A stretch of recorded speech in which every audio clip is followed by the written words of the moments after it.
Welcome to the Create Viewport command, which is part of the new Create Toolkit for AutoCAD.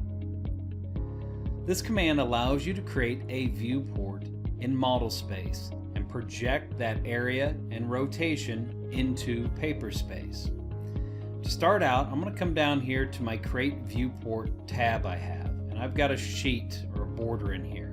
And what I want to do is I want to put in a viewport, and I want to specify the scale and the rotation so it'll appear in the right location. So I'm going to come in here to the model again. We're going to come up to the Create Toolkit for AutoCAD ribbon.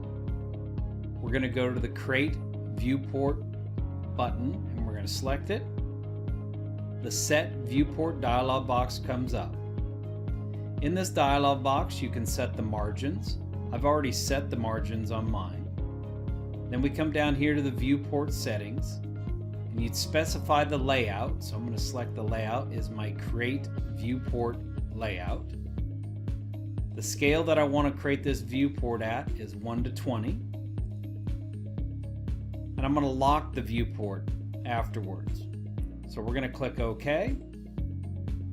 Now it shows you the viewport that's going to create. At the command line it says pick the center of the viewport or rotation. I'm going to go R for rotation. I'm going to just start to rotate this. So I'm going to say let's rotate it like this. Now I go and place it in the right location. So let's just place it right here over the top. And now you can see there it's placed this viewport on this sheet and it's put it in the exact location that I wanted it to. This concludes this short video on Create Viewport